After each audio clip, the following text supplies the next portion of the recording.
بسم اللہ الرحمن الرحیم۔ آج کا یہ دن 5 فروری میرے لیے، آپ کے لیے، بلکہ پوری امت مسلمہ کے لیے بڑی اہمیت کا حامل ہے۔ یہ دن مجھے، آپ کو، بلکہ پوری امت مسلمہ کو ایک دعوت فکر دیتا ہے۔ آپ کو معلوم ہونا چاہیے، جب سے پاکستان بنا 1947 سے لے کر آج تک کشمیر 2 حصوں میں بٹا ہوا ہے، اور آپ کو یہ بھی معلوم ہونا چاہیے کہ آج تک ہمارے کشمیری بھائیوں، ہماری بہنوں، ہماری ماں، ان کے ساتھ ظلم و ستم جاری ہے، اور ہم نے اظہار یکجہتی کے لیے بہت سی ریلیاں نکال لی۔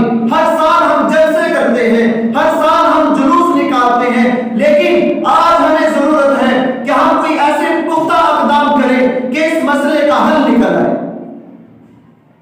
لہذا میں اپیل کرنا چاہوں گا حکومتی اداروں کو بھی، اعلیٰ افسران سے بھی یہ کہنا چاہوں گا، پاکستان کی ساری عوام اظہار یکجہتی کرتی ہے، آپ کے ساتھ کھڑی ہے، آپ کوئی ایسے اقدام کریں کہ اس مسئلے کا حل نکل آئے۔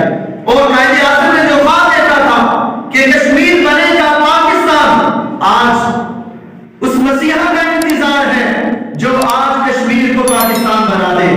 آج اس مسیحا کا انتظار ہے جو کشمیر کو پاکستان بنا دے، تاکہ ہم بھی اس نعرے کو بآواز بلند کر سکیں کہ کشمیر بنے گا پاکستان، کشمیر بنے گا پاکستان۔ اور یہ بھی یاد رکھیے گا، جب تک کشمیر پاکستان نہیں بن جاتا تو پھر آپ کا نعرہ یہ ہونا چاہیے، کشمیر کی آزادی تک جنگ رہے گی، جنگ رہے گی، کشمیر کی آزادی